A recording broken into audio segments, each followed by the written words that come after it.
Welcome back. You're now watching the lifestyle segment on the weekend show.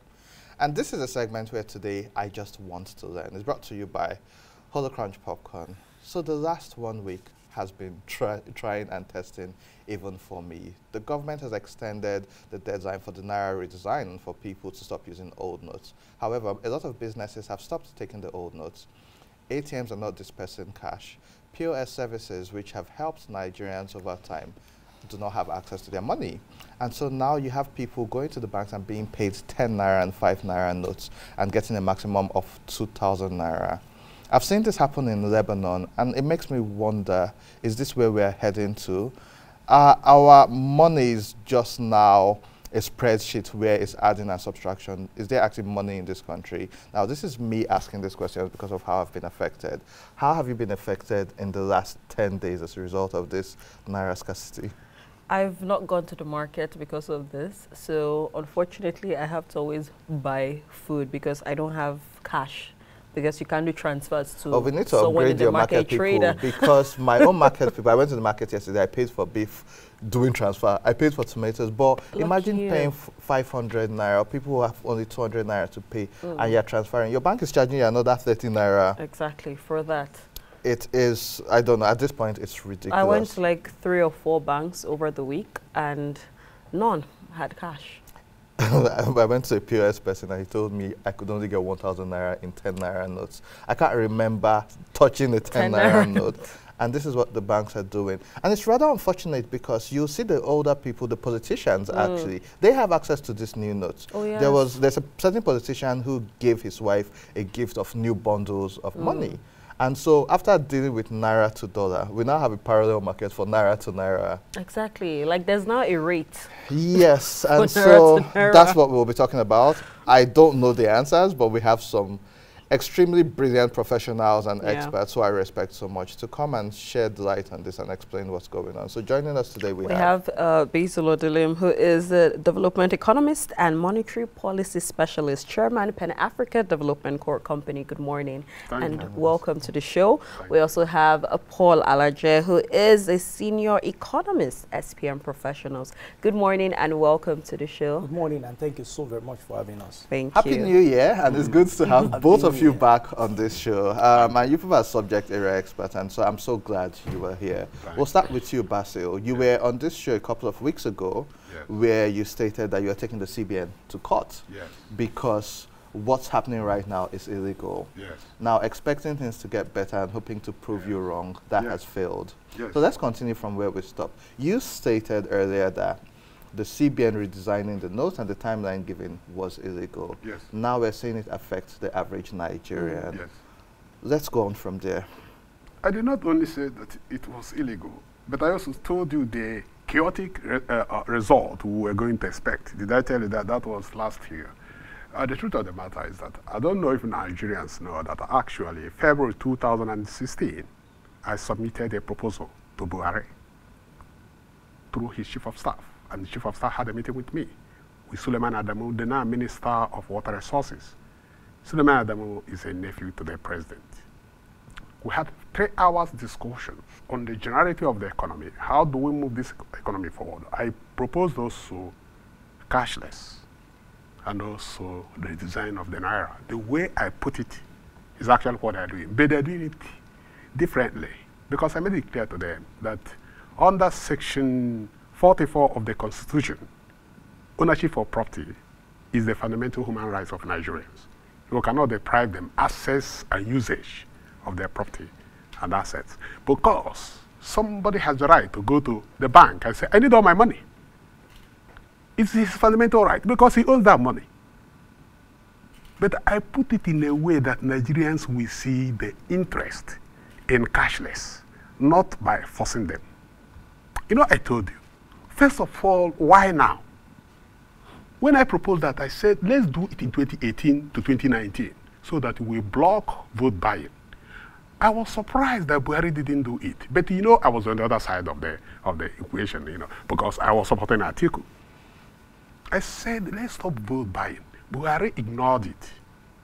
and Abakari. You see, what happened to cut the story short? Eventually, they're implementing it now. Let me tell you why they're implementing it. You know, because they are implementing it because of the way I want it. They implement it because they want to make money out of this. So many Nigerians went to buy dollar. Rich men who cannot go to bank to present, buy dollar at any rate because they felt the Naira was going to be worthless. And who benefited from that? Those in government, because they already planned it ahead. But I was to tell Nigerians, no, don't rush to go and throw away your money, because there's a section of the monetary law, the conventional law, that as soon as fiat money is given to you, it's your property, and nobody can take it away from you. You go to the bank and return it. Did you know? I think I said it here. No matter the time, if they refuse, you go to court, because it's a contract. When I have contract with you, that contract cannot be terminated by you alone. What happens is that the fact that that money is no longer legal tender means that you can use it to exchange goods and services, but you can return it to who gave it to you. Who gave it to you? The bank. Forget about this thing. CBN is saying that you must come to CBN. You don't need to go to CBN because you didn't get it from CBN. It is from commercial banks or money deposit banks. Let's talk about that. Are the commercial banks at fault for what we are facing right now, or is this the CBN? I know CBN has its role, but now that it's hitting Nigeria. So in Kaduna, according to the Tribune newspaper, a man lost his pregnant wife 2 days ago because the hospital said he had to pay money before she's taken care of. And so he lost the wife. Yes. Is this the fault of the banks at this point? Because CBN is saying they've given the banks... No, it's the fault of CBN. Why? It's because it's the monetary regulator. It is the regulator of currencies. If you supply, you don't know that people have deposited about 2 trillion, but the CBN has printed only about 300 billion. Just a fraction of the money. You know, let me tell you what Nigerians didn't know. They came about this because they're about to leave. Because they want to control. They have made a lot of money out of this, as I've told you, as I've analyzed it. Because so many Nigerians have evacuated old notes. So, and went to buy dollars at any rate. 2, they want to control the back end of the e-payment system. That's why nobody is talking about that. So, you see, the banks also are afraid that if they lose cash payment system with people, they have lost the whole thing. So, they are trying to resist this policy. Because if they don't resist policy, you have migrated from a cash-based society to a cashless. And who controls the cashless, the e-payment system will be those who control the fintechs and the rest of them. And the banks are out. The banks are not stupid. That's what they are trying to fight. But Emefiele and Buhari are fighting for their interests. Because look, let me ask you the question, my brother. Let's be a bit normal in our thinking, without trying to be complicated. Why now? Buhari is leaving in May, on May 29th, I think something like that. Why now? Why the past 8 years? Because I gave this document to them. I was saying to you, you will see it. I gave this document to them before 29th of February 2016. But I gave him the roadmap, economic roadmap in April 2015, as soon as he became president-elect. Why now? Because they have looked at their personal interests. They said, you know, Nigerians are thinking, yes, because if I were Asiwaju, I think that's his name, I will also believe, because Buhari, you cannot play during my time what you didn't play during your time. How can he say he wants to give Nigerians... Buhari, I don't know whether Buhari knows what he's talking about. No, sorry, excuse me, because you cannot just say you want to help Nigeria have an election that is free and fair. You should have started it with yourself. So Nigerians will say, oh, you know, this man started it himself, with himself. So anybody who is criticizing, any politician criticizing him is right. Because why now? Because you see the social dislocation. People are dying. You are talking about, what about a man that collapsed? What about a woman that had to be naked in order to be giving her money? I mean, even banana republics have to have rules. I've said it here, and I will continue to say it here. I'm sorry to tell you that. Yeah, Paul, could you also share your thoughts on this current Naira situation on ground? Well, I will tell you that the Naira currency redesign has different parts to it. There is the good, the bad, and the ugly. What is the good? Nigeria is notorious for vote buying, and central bank has turned as itself to an assistant INEC to help people monitor vote buying in a way. Again, the core reason central bank cited was that inflation is so high at 21%, formerly 22%, and feels that the only way to control inflation, because several MPR, a monetary policy committee, has not been able to tame inflation. What you have seen is for inflation to even increase. The central bank feels what it could do is to manipulate, to force down, whether legally or illegally, ensure that there is no money supply. And people's pockets are relatively empty. What happens in that situation? Then you don't have, you know, they say too much money chasing fewer goods. If you have the money, that you will chase the good. If you don't have the money, then the good will be there. The supply will have nothing to buy. Then that's the implication. But that has an implication. Economic growth is a function of circular flow of income. Because you want to do transfer, I have a bank that is notorious for bad network. Do they have a red logo? Unfortunately, that bank is among the 9 banks that Moody's reports are brought down, rated from B3 plus to CC to CAA1. And that shows that there is a big risk Nigeria as an economy is faced with. And I'm afraid, so that we don't go back to 2016, when JP Morgan delisted Nigeria, and authorities at that time said it wasn't necessary. And I remember I spoke with some persons, including this station, that it's going to be a tough time ahead if you allow Nigeria to be expunged from the JP Morgan's report. But of course we were, I remember IMF bought Christian Lagarde at the time, and said we don't need it. But what happened? 2 months after Lagarde left Nigeria, Nigeria was in a mess. It was in a recession. So central bank is looking at how to manipulate money supply, and the evidence, central bank governor confirmed it yesterday. Oh, they've mopped up 2.1 trillion, and we're still thinking of how to put 800 billion to the economy. So there is a dislocation. So the supply side is small. So what people are suffering from, the agony and that many people have, is we don't have money. Even though I know I have digital money, but I can't transfer this money. And if I go to gas station, because there is fuel scarcity all over Nigeria, they tell me that their POS is not working. Then they have arranged for another POS to charge me 1,000 naira out of 10,000 I will spend to fill my gas. And when the man collects the money, and I also want to buy for my generator, they ask for another 1,000 naira. Yes. So instead of me to buy fuel worth 10,000 naira, I'm losing 20%. How much is my salary? If I put the money in the bank, what interest will they give me? What is treasury bill, bonds? What are they yielding? So these are real issues. So that's what central bank is targeting, according to them. But when you look at it, what are the benefits of this? Street begging. It is when you have 1,000 naira, 200 naira, you give to a beggar. But street beggars, what happens to that? I remember yesterday, some boys rushed my vehicle in an attempt to help me clean my windscreen. I would have given them 200 or 500 naira. But when I said, "Wallahi ba akudi," they say, "Oh, Ogaba akudi, akwe transfer?" I said, "What?" Wow. They asked me, "Akwe transfer?" I said, "Well, do you have POS?" Wallahi, I go get POS later. Now, you see, the economy is changing, whether we like it or not. And people are understanding that they will be excluded in this economy if this continues. And from the body language of Mr. President, I doubt if he wants to change. Because it's not the first time President Buhari is doing this. When President Buhari was president for this first time, for me, this is his third time. Yeah. When he was head of state his first time, he introduced currency redesign overnight. Now, so if he wants to remain President Buhari that we knew in the 80s, if he wants to be the same person, I tell you, beggars, even some of our friends, I'll say, "Hold on, what till you carry? Anything for the boys?"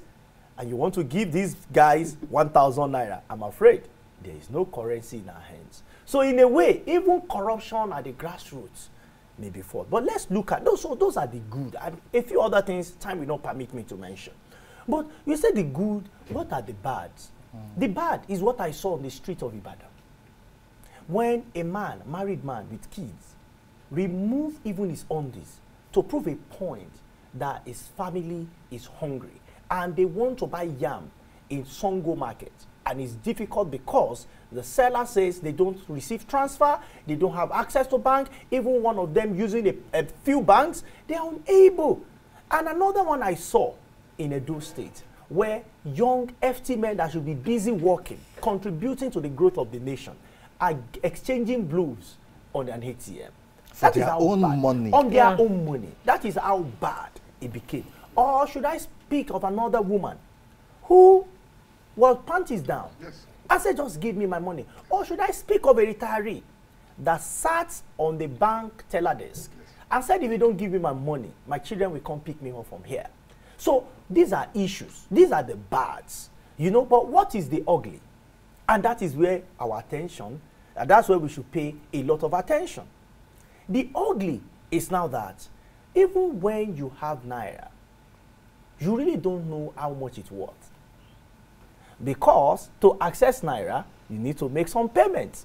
It could be 10% even though it's not a charge, or 20% as the case may be. Who decide? POS. Decide how much you pay. You also need to lose sleep because you need to get to POS machine as early as 4 a.m. even before it's loaded by the banks. So it's going to affect your health. And right now, you need to also ration what you spend, especially in terms of Naira. What that means is that sales will significantly drop. And if sales drop to a point, then be expecting GDP reports for first or second quarter to show that there is a reduction. If this continues without providing structures and systems to manage what we have changed, what we have built, so currency redesign may not be bad in itself. Digital, what do we call it? Cashless policy is not bad in itself. But when we want to put people, 200 million people, in a system that was struggling to accommodate 60 million, without expanding the system, without looking at the supply chain, I'm afraid the system may collapse. And that's what we have seen with some banks recently. What will then happen? Nigeria economy, remember global economy, there are projections that global economy may go into a recession 2023. Nigeria economy may join, even though the projection for now is that we're going to be a bit above 1% to around 2.5%, which is of course a reduction from where we are. And when you look at our population growth rate, it's higher than that. So we are really not growing. What do I advise for authorities to do in this situation? Is that yesterday I was speaking on the television station and I said, I don't think Mr. Mefele should sleep, let alone snore. Because he has 7 days. Mr. President has also joined him in his sleepless endeavor by saying 7 days they will provide solution. There is no hiding place for the golden fish. Both Mr. President, the President of Federal Republic, President Buhari, and the governor of Central Bank, you know, the 37th governor of the Nigerian state, must ensure that all banks, all branches, whether cash point or whatever it is, people have access to their sweat. You see, the measure of blood in your system is how much money you carry in your pocket. It's not medical, it's just economics. See, Paul, this is the reality, because even for me, it affects me in the sense that every Saturday, my guilty pleasure is on my way here. I buy this thing called Okpa. It's Bambara nut flour, whatever it is. And it costs me about 300 to 500 naira for multiple. Now, coming to work today, I didn't have cash, and there's no way that person will collect 300 naira transfer, because what does it do for the person? And so it made me realize, oh, I have food at home. So when I leave here, I'll go home. And now imagine if this woman in her projection had added me to her weekly income, that is every week I'll make 300 to 500 naira from this person. It now affects the person. One of the big shopping malls in Nigeria, as of yesterday, they weren't taking old cash. Their POS terminals were not working. And so my sister called me to say, I'm trying to make a purchase of 3,200 naira. And there's also no mobile network within this area. Can you send me 3,200 naira to these people's account? After doing that, I had to send an email saying we have paid, sent receipt to her and them, and then she had to wait for 1 hour. A colleague here was telling me he worked overnight, he worked for the full day, went home. From the time he left for work till the time he came back, his wife was at the bank trying to get money. And this was less than 20,000 naira. And so, Basil, like I said, we are here to learn from both of you. Paul has stated the good, the bad, and ugly. Let's let you continue from there on how much more this affects our economy. First and foremost, we are learning from one another, because economics is a common sense, everyday event. So it is unfair to say that we all know it all, because most of the things we're saying, you can say yes, because we bring theory into them, but it's an observation of what happens in the day. That's why when I was talking to some of the best economists in the US. I said, you know American economics, not African economics, because I live African economics. If I apply American economics based on the theoretical events, then Africans will be looking at, what are you talking about? So you see, I bring economics to the downtrodden so that they will understand. Because it is how it affects you that I'm looking at, not how it is stated out there. Do you understand what I'm saying? So what I'm saying in essence now, let's look at 1983. Buhari didn't, actually what he did was the coloring of the Naira. Which is the same thing. Which is the same thing he's doing now, exactly, because that's the same thing he's doing now. The technology hasn't improved. Exactly. The quality is reduced. Yes. People are even saying that he's dying. Yeah. But it's an issue that one day we'll talk about it. I don't want to talk about it here. Now, inflation you are talking about, or you talked about, which is good. Paul is a smart economist. You see, what causes inflation is low productivity. Just low productivity. Because when you produce enough, and when you produce enough, you give people jobs. People get jobs. When people get jobs, they earn money, they'll be able to purchase. But when there's low productivity, what we are doing is, how do I put it in English? It's like, you know, garbage in, garbage out. And the theorists will be talking about it in a different form. Money supply is very important in every economy. When I was in China, we were talking about the speed of money. I said, look, supply more money to the people, since 1.4 billion people, and the economy will grow. And China doubled its money supply. Because it's, and Paul said it, it's when you double or you increase money supply in a growing economy, more people have access to the money and more people will be productive. Because, look, if I have to go to the farm and discover that what I produce in the farm, nobody will purchase it, will I go to the farm? Yeah. But if as I'm going to the farm, people are waiting for the product, I will even produce more. I will employ more hands. So that's the simple economics in productivity. Look at what happened. The Minister of Finance, Ahmed, I don't hate or like her, but she sounded a note of warning. Please, please, please, let's not do this, because you are in monetary policy making. I am in fiscal policy making. The effect of this thing will come in the fiscal, not in the monetary.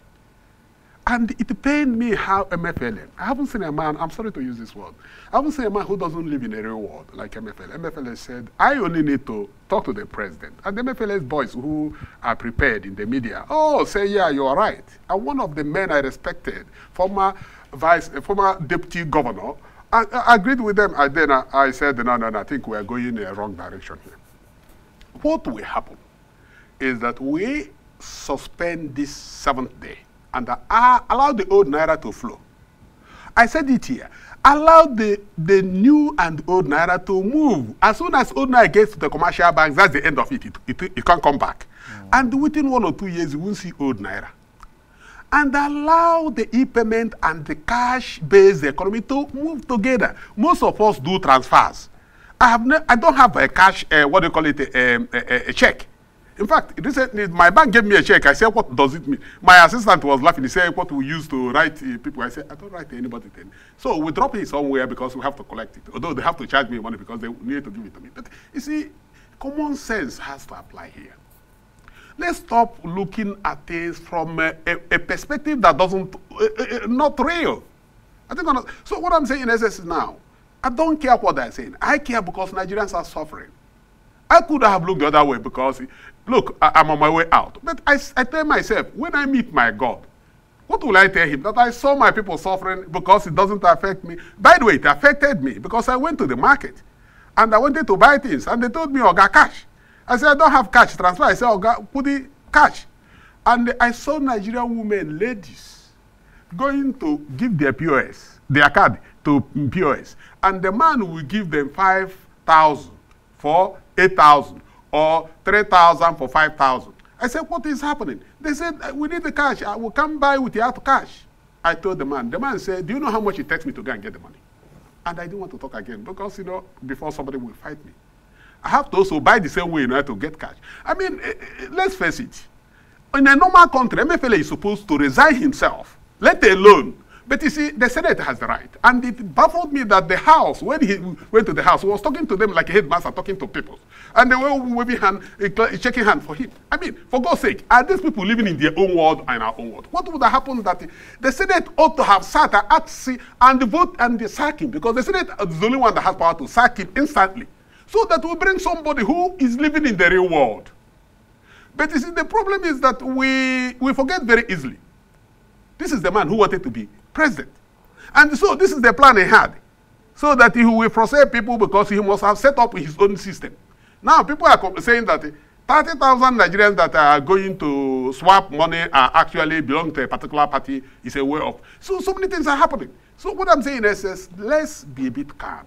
President Buhari is not a monetary policy authority. He should not get involved. Because 2007 CBN Act has removed the presidency from day-to-day monetary policy. Now, we must bring back the old notes. What I will expect Buhari to say on Monday or Tuesday, look, Nigerians, I've seen you are suffering, please suspend this in the time being. Whatever that is moving with old and new, let two of them start moving quickly. Paul back in. I say we'll come back to you, but let's bring Paul back in. Okay. Paul, some people in power have said that this Naira scarcity is a temporary sacrifice for a sane economy. Would you agree with that, or would you also say that it's probably politically motivated, seeing the period that we are in right now? Well, when you talk about temporary scarcity, I found it very difficult to explain to millions of Nigeria why they should be temporarily remain hungry. What people want to do is to eat, is to drink water, and have access to gas, especially for women that need gas or that need any form of energy. Mm-hmm. So, central bank have said that their effort has been sabotaged. I listened to the central bank governor interview yesterday, press briefing yesterday, and incidentally, some bank MDs were present. And he has said that their efforts, and I've seen pockets of places security agencies have been to, and the arrests they've made. He even mentioned someone who was spraying money, I think in a party, and said that money was meant for Nigeria, such person will go to jail, and so on and so forth. So for me as an economist, I look beyond frivolities. I look beyond pettiness. What I consider is macro, because this is macro variable central bank is trying to manage. As a monetary authority, we expect you to bring stability. Price stability and exchange stability are the forefront of stability any central banker must ensure. But look at it. If you have withdrawn 2.1 trillion from a system, and you are managing to put 800 billion to the system, you don't need to be an economist to know that there is a shortage. So the shortage we have is not political, it is real. So if central bank wants to now force people to say you must use digital banking, and central bank has acknowledged that, well, the channels, when I say channel, I mean electronic channels of bank, we have downtime. But the downtime should not be 2 days, 3 days, 4 days. Meanwhile, people have no access to cash.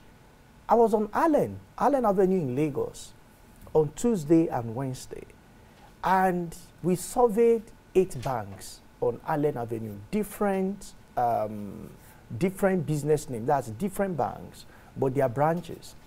And I can tell you that out of 8, 5 dispense 2,000 naira. Out of 8. Mutilated fund, 100 naira. Bad money, 10 naira, and 5 naira. And people have asked that, why should we have scarcity when the 100 naira bill should still be accepted and should be spent, 5 naira should be accepted and should be spent, 5 naira, 10 naira, and so on. And I ask question, you carry a very good air. I don't know how much you made it. Maybe 5,000, maybe 20,000, maybe 200,000. Just imagine for a moment that you want to pay 50,000 with 5 naira notes. So we need a helper to help you carry it in a sack. That negates one of the characteristics of money. And one of the characteristics of money is portability. So because value of naira continue to be eroded, and it's getting eroded, the face value remains the same in your bank account, in your pocket. So the real thing you need is not the face value. So you are earning 50,000 when a loaf was 200. Now it's about 300. You are still earning 50,000 or 51,000. No, you're actually losing money. So there is scarcity, and it's not political. Now I understand politicians are now trying to make everything look political. So they are taking advantage of the situation. But there is a situation which we must acknowledge. How do we invigorate the system with cash? This is because, according to Central Bank in 2014 or 2016, the largest number of businesses in Nigeria are not small businesses, they are micro businesses, over 80%. Your tire get punctured, you want to fix it with a vulcanizer. The vulcanizer does not have POS. I want to board along from Lugbe to Secretariat in Abuja, or from Oshodi to Ikeja under bridge in Lagos, or from Songo to Bodija, or from Arkila to Secretariat in Sokoto, or from Akampa in Cross River State to Isangisong Road in Cross River State. What I pay tax, or whether you like it Kabu Kabu or along, depending on where you are, which part of Nigeria, is cash. Except you want to build economic of trust or an economic of faithless faith.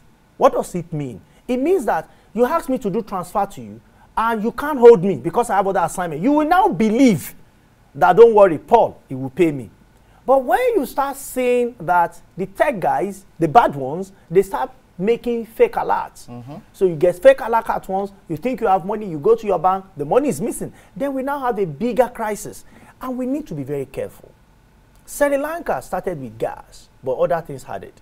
And there was a mass protest. We have seen countries, in fact, London, that's a major city. The city of London protested. Not because of cash, which is the extreme, but because of high living costs. Already there is high living costs in Nigeria, and elections are here. So we have to be careful. And so that we don't lead this to a mass protest. We have started seeing pockets, you know, in few places in their hundreds. And I can tell you, when people protest at least 2 years to election, and it's a major protest against a party, it's difficult for that party to return to office. Yeah, we have seen few, but it's usually very difficult. And Nigeria 2012, you know, January, Nigeria even extended it by 3 years because they showed President Jonathan the report card at the poll. Why? Because it's related to gas. You know, people that said there was no subsidy, they are now saying there is subsidy. Today, Nigeria are queuing on the right, gas station, people queuing. Opposite, there is a bank, they are queuing at the ATM. Right in front of his INEC office, they are queuing for PVC. Now, all of these queues has an implication on the economy. The time you should remain an economic agent to boost the economy is there. Businesses have been affected already. NPR 17.5, a lot of implication. First, not just for Nigeria, but for President Buhari. Because 17.5, I'm sorry to digress, I don't know what President Buhari will be leaving office with. Because at 17.5, you have to deal with ways and means. Ways and means is NPR plus 3. 17.5 plus 3 is 20.5. President Buhari is already owing 22.7 trillion, not billion naira, trillion naira. If you calculate 20.5% of that, what will it be? The president, for borrowing no money by December, whosoever takes over from him, whether it is a Milocon or Unifier or for consumption to production or whatever name you call all these contestants, by December, the central bank will hand over a debt bill of 5 trillion naira. Not because you borrowed money, and because we devalue again, the debt management office will, and these are monies you have not borrowed, but we add to your debt profile 1 trillion naira because you devalue. And by 2024 December, you're welcome to 100 trillion naira debt by the Nigerian state. I only hope that the future will be bright. Basil, let's let you have the final words, because at this point, we still have a lot of problems where, unfortunately, like you both said, you can't deal with this theoretically anymore. You need a bit of, not a bit, a lot of political will and understanding of the situation on ground. So Basil, I'll let you close with your final words on the way forward. You see, I've always asked myself, why is that a black man has never seen the future? Why is that a black man has never looked unconventionally? Why hasn't a black man done what others have done? It's because we are selfish, because we are myopic, because we believe in ourselves, and we believe in accumulation of knowledge for the sake of knowledge, not observation, using observation. In 1868, Emperor Meiji, who never knew anything about economics, started the development of Japan. And by 1895, Japan was able to beat Russia in a civil in a war. Deng, who didn't even finish primary school, said, I don't care whether the cat is white or black, so long as it can catch mice. We have to come to basis. Buhari doesn't need to be an economist. And I don't want P2P to be an economist. What I want, sit down with people, because that's what Roosevelt did in 1933. When America was in Great Depression, he said, look, I want to look for men who have solutions, not men who have ideas that are based on textbooks. And people like Morgan Tai and people like Eccles came in and told him practical solutions. Said, go ahead. And America exited Great Depression. So what's the practical solution for us now? The practical solution is that first and foremost, let's agree we have a nation. We have not agreed we have a nation. And we have been avoiding it. In Article's Economic Blueprint, I said the first thing you have to do to tell Nigerians that you are a nation. A nation united be divided. Divided in economy, be united in a spirit. And what we would have done is give nations within the nation their own freedom to move in their own direction of economy. But within a process, everybody agrees. Because if you don't give people freedom to think for themselves and do their own things the way they want, like what America is doing, China is India, you continue to have this conflict. So restructuring the economy. Restructuring the economy so that the Southeast, if they are going into manufacturing, let them go. If North is going into production of food, and let them go. Let's not meet at somewhere. If the Southwest is going into financial economy, but you cannot pigeonhole everybody into this. And I will tell you, because time is no longer, I'm 62.